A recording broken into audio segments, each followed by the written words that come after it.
Ayan, so magandang araw sa lahat mga idol. So ito na yung ating tutorial ng ating 24 volts, 3 kilowatt na ready to wall mount na solar setup.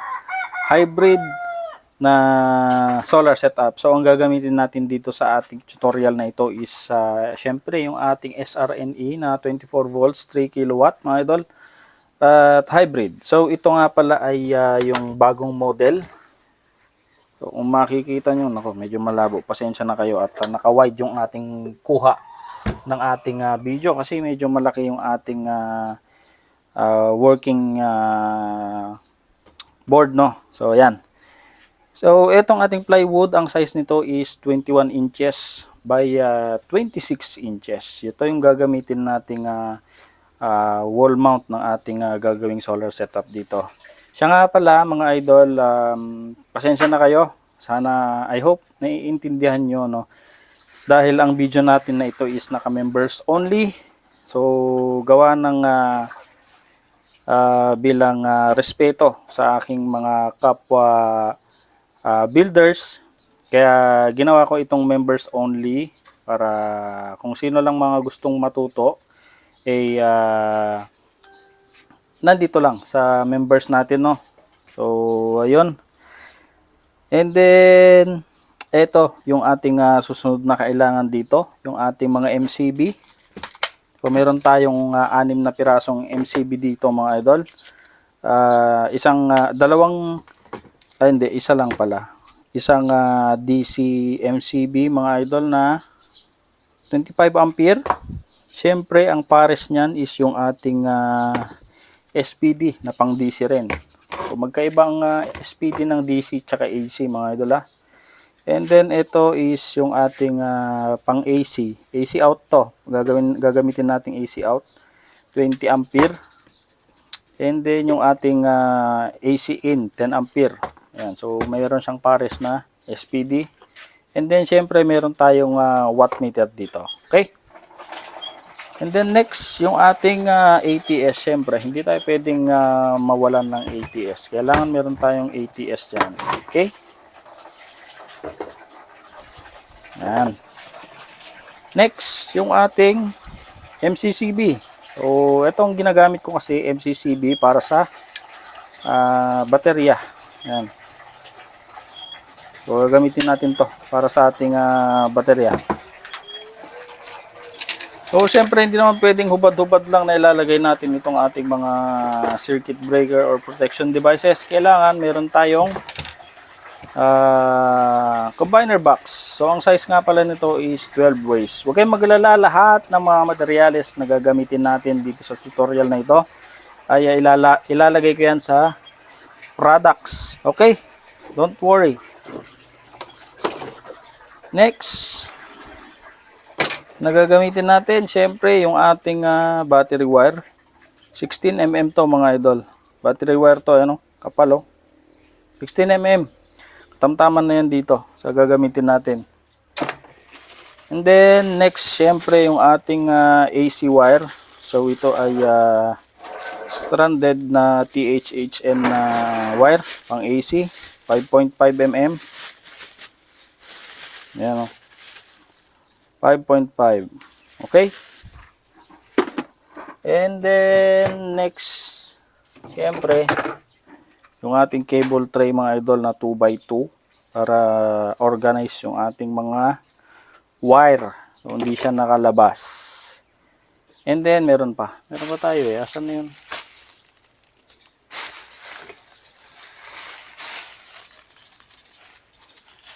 Yun. Ito mga idol eh. Battery lugs na 8 piraso, 80 ampere.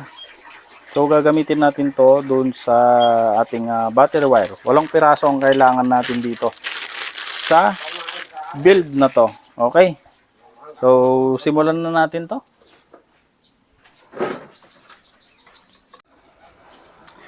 So una natin na gagawin dito mga idol ay syempre ilalatag muna natin tong mga gamit natin para madali lang tayong makapag gawa mamaya, no? So kailangan naka-plaster na tong mga to.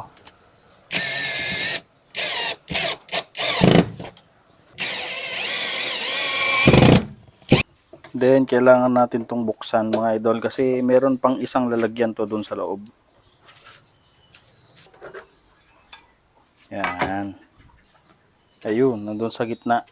Kaya nga pala 3/4 yung ginamit nating flyboard dito.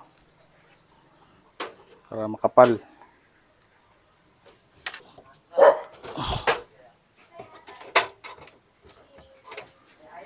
Yan. Next natin yung combiner box.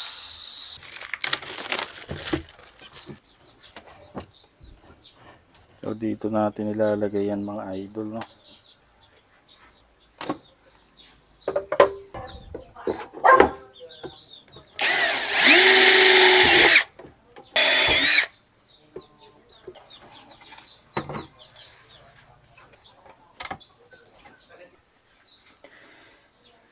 So ito na yung ating circuit breaker mga idol para sa ating PV. Ayan, so gagamit lang tayo dito ng 25 ampere na DC MCB. And then syempre samahan natin yan ng SPD. DC rin yan. And then yung ating AC in 20 ampere. Tapos yung SPD ng ating AC in, no? Tapos yung ating AC out is 20 ampere, and then yung ating wattmeter. Okay,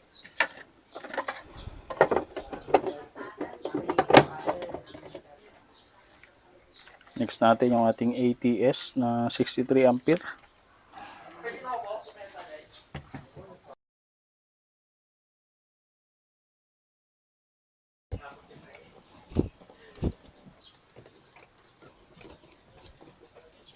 Okay, ito sa side. Ayan.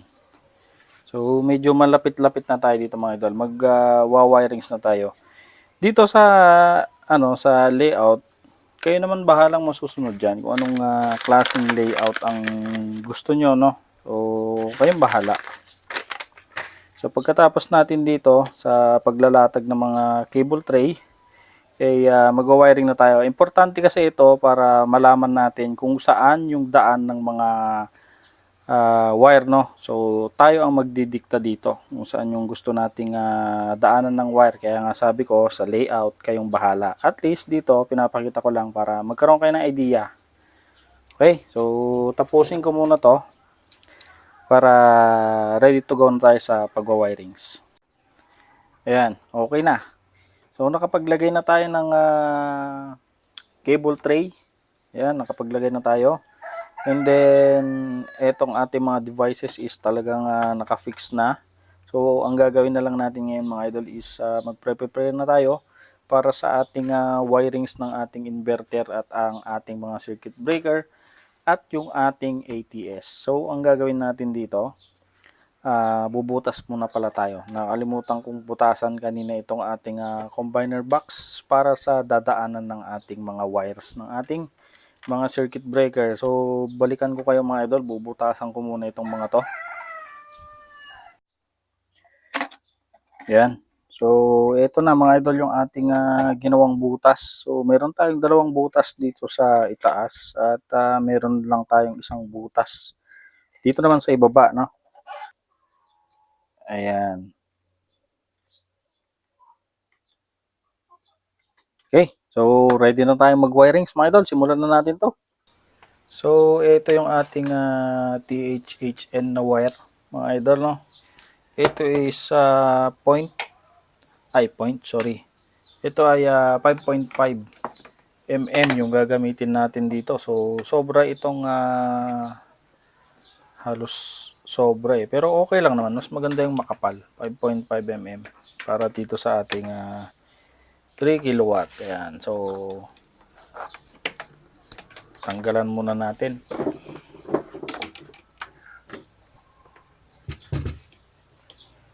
Ayan. So ito yung wire na gagamitin natin dito. So simulan muna nating wiringan yung ating AC out mga idol. So yung wire na ginamit natin dito is 5.5 mm. Saktong sakto to para dito sa ating 3 kilowatt. So syempre, yung wire natin is meron tayong color coding. Blue para sa ating live at saka black naman para sa ating neutral, no? So, dito natin ilalagay yan. By the way, di naman kayo malilito dito kasi meron naman itong anong tawag nito. May label naman to dito sa ating paglalagyan. Yan.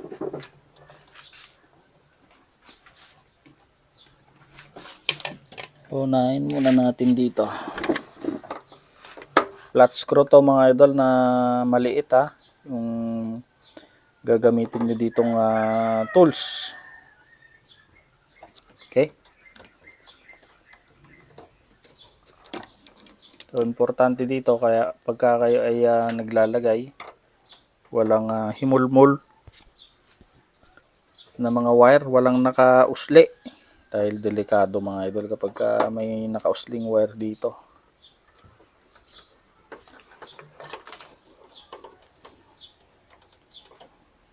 Yan. AC out ito So, dalawa kasi yung connection dito, AC in at saka AC out. So, itong winawiringan natin is para sa AC out.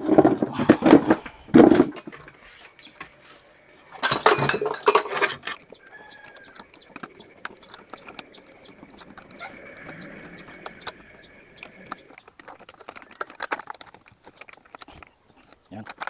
Pagdating dyan, di napupuntahan. Yan. So, ito, mas mahaba yung ating neutral, kulay black dahil isusuksok natin yan dito sa ating watt meter para mabasa niya yung ating load. Tapos, pababalikin natin yan pupunta dito. Okay?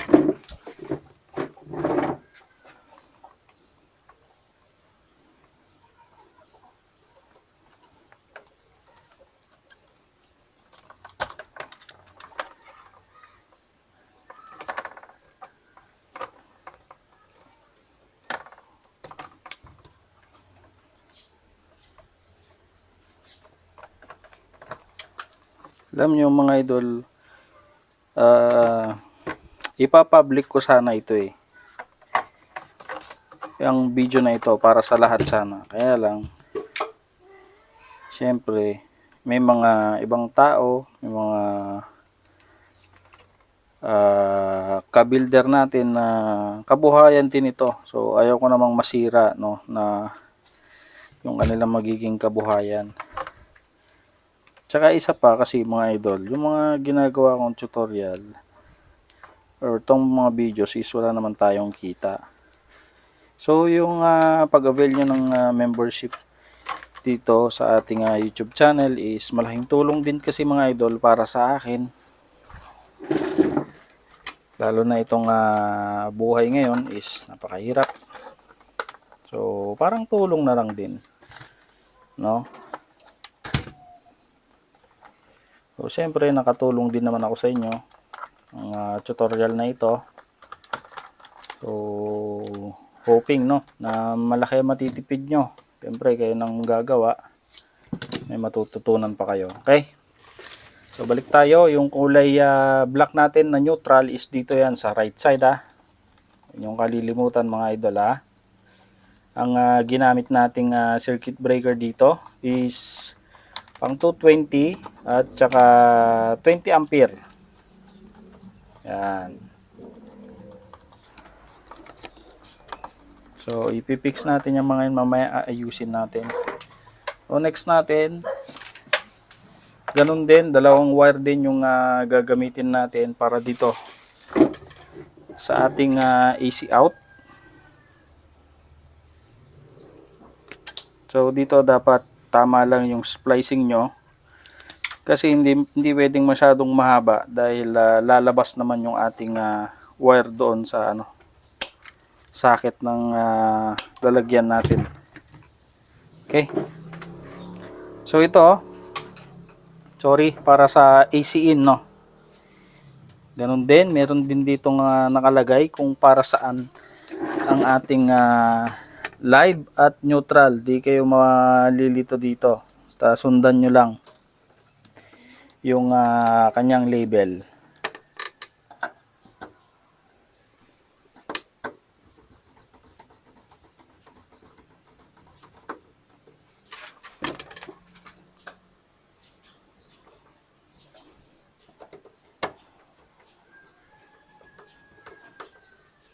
Yan.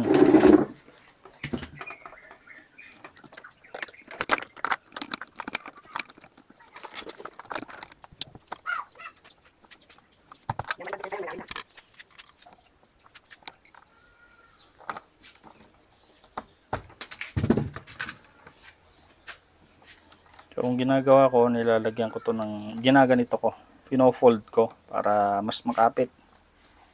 Pero kung meron pa kayong budget, pwede nyong gamitan ito ng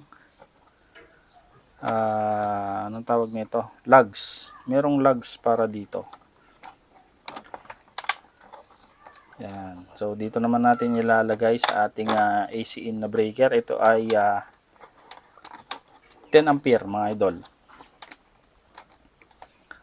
Pwede nyong taasan 15 mga ganun, pero itong ginamit ko kasi dito is 10 ampere lang yung nilagay kong breaker, kasi ang isa-set ko kasi dito na charging niya is 5 ampere lang. Tsaka ang sabi naman kasi ng client natin dito is hindi naman niya gagamitin yung kanyang DU para mag-bypass dito sa inverter, no. So kapag na lowbat, nag-cut off, lilipat na yung ating ATS sa electric cooperative. Oh, yun.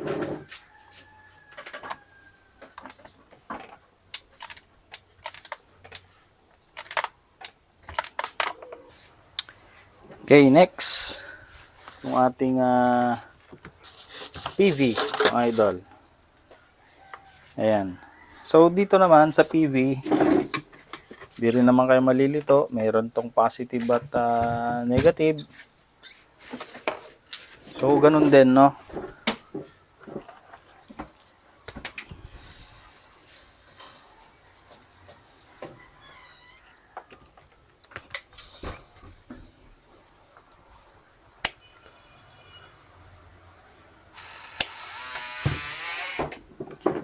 So ito yung ating positive, ito yung ating negative. Okay? Paunahin muna natin yung positive.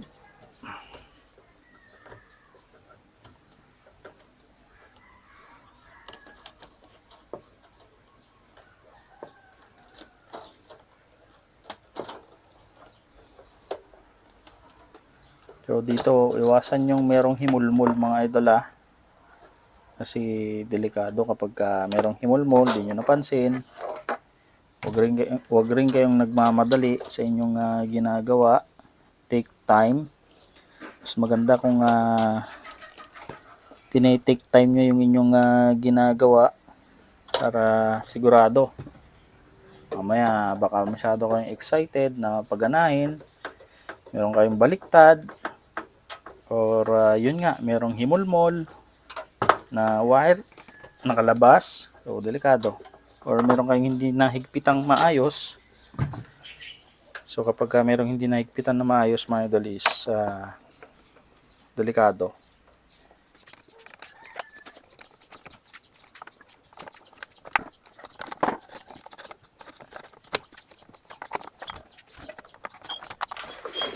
Yan. So dito naman natin nilalagay.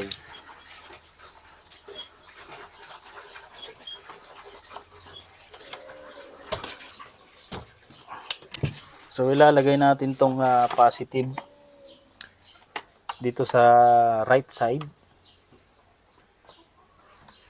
Ay, right side, sorry. Left side. Yan.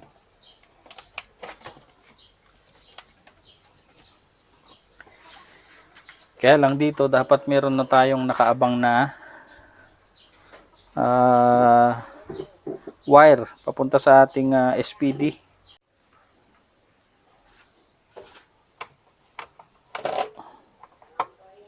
Sunod natin to.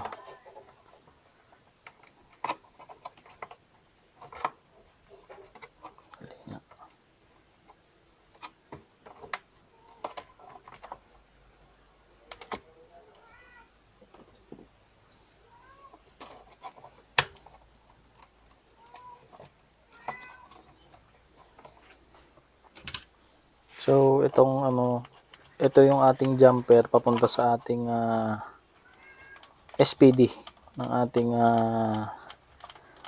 panel.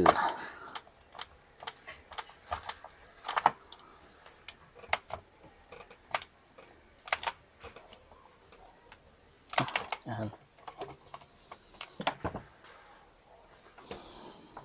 Next.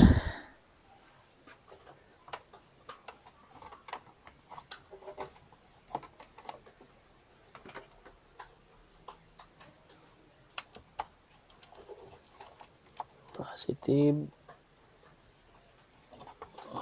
Ayan.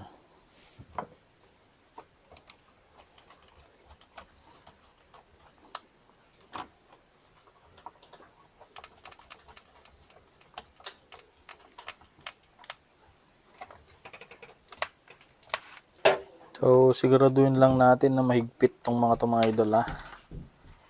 Hindi tayo pwede magkaroon ng loose connection dito.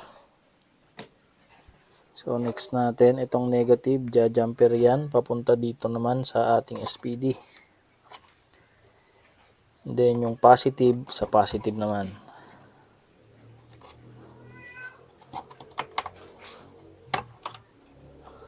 Yan.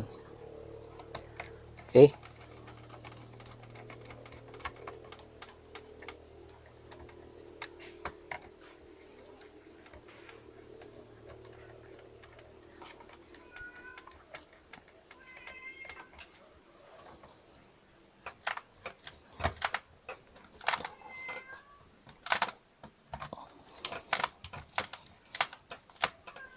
Okay. Okay. So, goods na. Laluwagan muna natin to.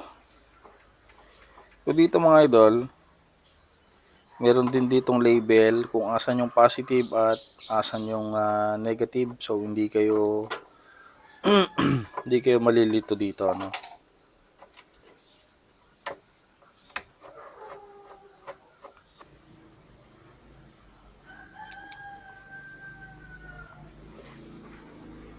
So, unahin natin dito sa positive side.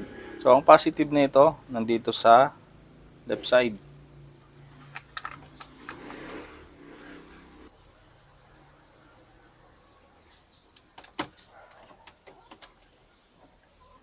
Okay? Tsaka natin ibalik yung kanyang screw.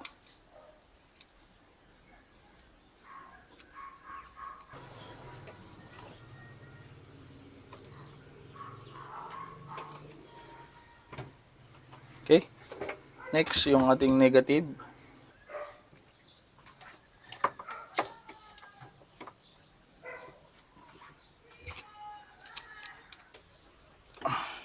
Okay.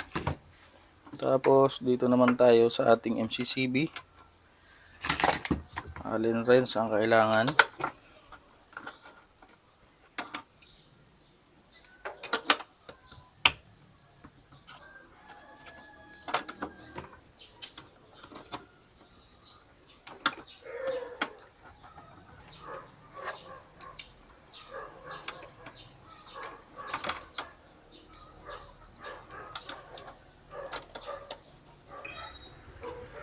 So dito, pwede na natin tong isara mga idol. Pero mamaya na lang at mag-check pa tayo. Pa-final checking pa tayo. Next, dito naman tayo sa ating MCB. Dito. So next natin na ilalagay mga idol yung ating linya. Dito naman sa ating load ng ating inverter. So dito tayo maglalagay. So ito meron na tayong pre-cut. So ginawa ko na para mabilisan lang yung ating tutorial na gagawin, no. So syempre live dito natin yan ilalagay.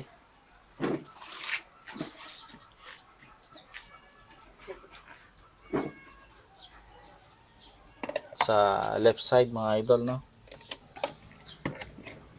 Next yung ating neutral.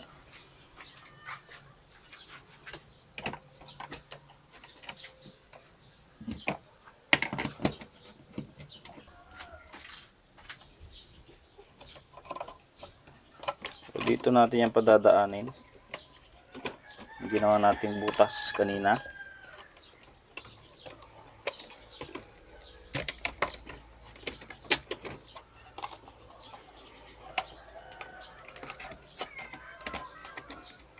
Yan.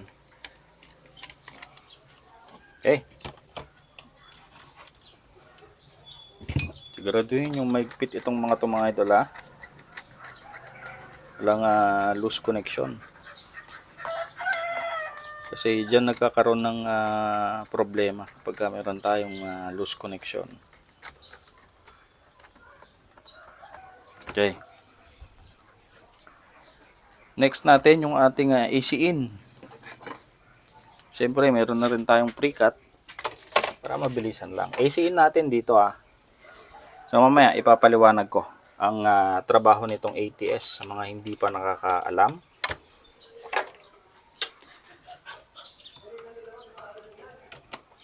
Okay. So dito rin natin yung padadaanin.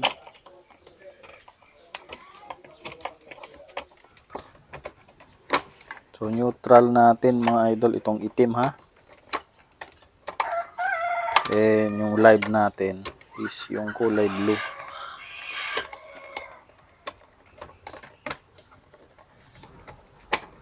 Tapat yan. Ito yan sa left side. Then yung neutral natin right side. So syempre hindi gagana yung ating SPD kung wala tayong loop dito. So ito maglalagay tayo niyan. Yan. Then yung isa yung live dito naman. So unahin muna nating higpitan tong SPD.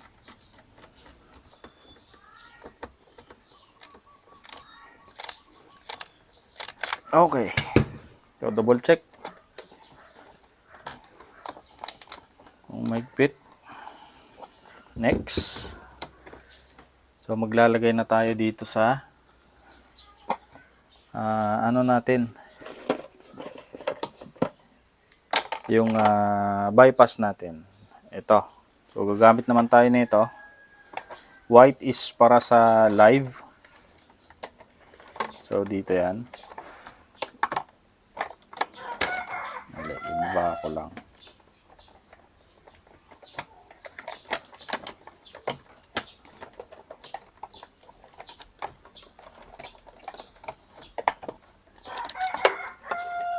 Yan. Then yung neutral natin itim. Siyempre. So dito naman yan. Okay, so ganito mga idol. Ipapaliwanag na natin dahil na-wiringan naman na natin. So ganito. Ang trabaho kasi ng ATS para sa mga hindi nakakaalam is siya ang bahala na lumipat sa solar or sa inyong electric cooperative. So let's say nalobat yung inyong battery. Nag-cut or nagkaroon ng problema, is automatic to magsha-shutdown, mamamatay ang supply ng ating solar.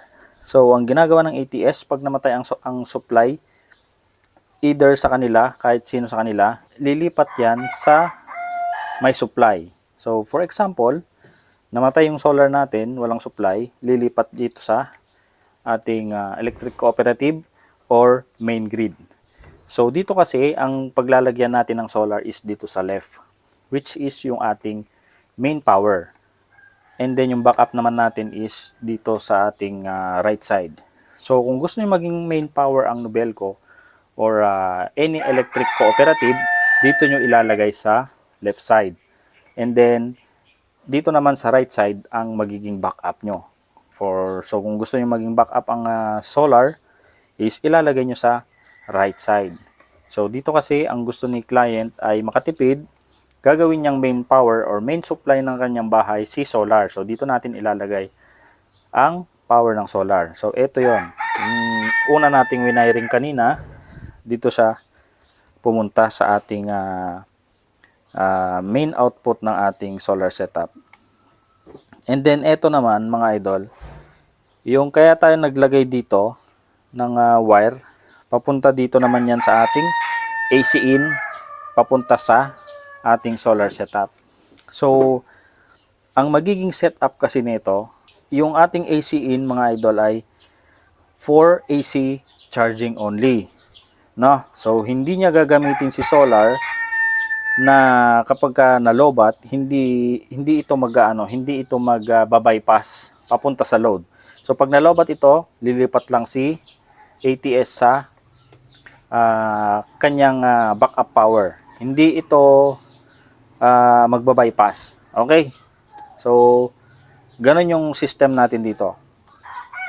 Pwede kasing maiset ito mga idol as bypass. Maglalagay kayo ng AC in dyan, papasok dito, may rekta na to galing kay electric cooperative nyo papunta sa inverter para hindi na lumipat si ATS, no? Bypass yan, papunta sa AC in kay inverter, AC out papunta sa inyong mga load. So dito na kasi ilalagay yung kanyang main load mga idol. Ayan, dito siya nakalagay.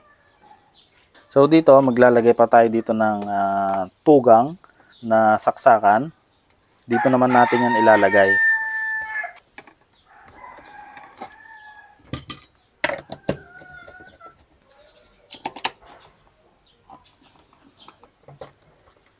So tapos na.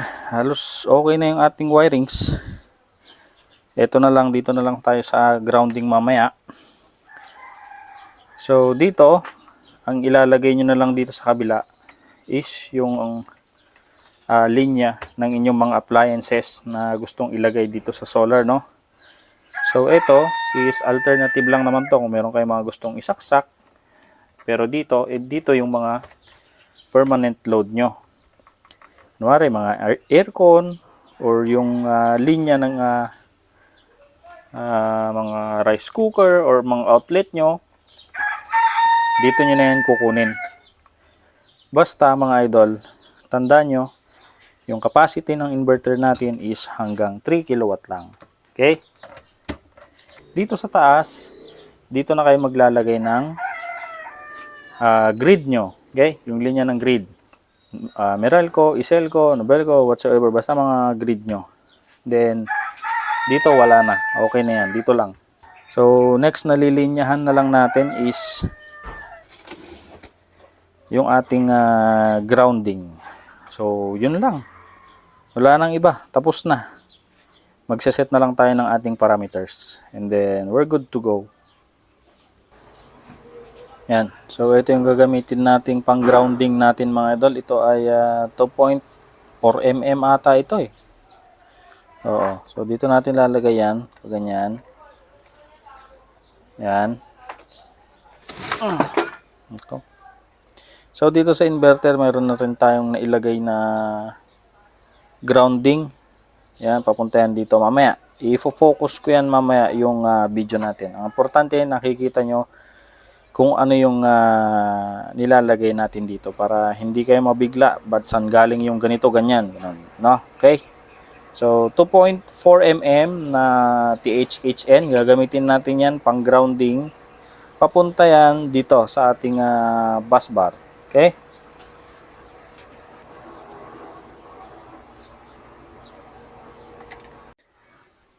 Ayan, so tapos na tayo dito mga idol. Ipapakita ko na lang sa inyo yung wiring connection natin ng malapitan. Okay, yan. So ito yung ating AC in, AC out ng ating inverter. Meron pa yan label sa loob kung asan ang live at kung asan ang neutral. Ganon din dito sa ating battery. Meron din tayong label dyan, hindi kayo malilito. Sa ating PV connection, meron ding label dyan. And then yung ating grounding. So ito yung ating grounding. Dyan, mga idol. Gumapang dito. So dalawang wire to dahil yung grounding din natin dito sa ating SPD. Ito nakikita yung bakante dito is ito yung ating breaker ng ating solar panel. So dito nyo na lang isasaksak yung wire ng PV wire galing doon sa itaas. Okay? And then, ito naman yung ating breaker ng ating AC in. So, kung nakikita nyo, 10 ampere lang yung ginamit natin dito. Sa PV is 25. And then, yung AC natin is 20 lang. Yan. Okay? So, ito yung ating mas malapitan na kuha ng video. So, ito yung ating MCCB ng battery. And then, ito yung ating ATS. Okay? So, sana nasundan yung maigi, mga idol, yung ating video. So, regarding dito sa parameters nito, is gagawa na lang tayo ng hiwalay na video dahil masyado nang mahaba yung ating buong video.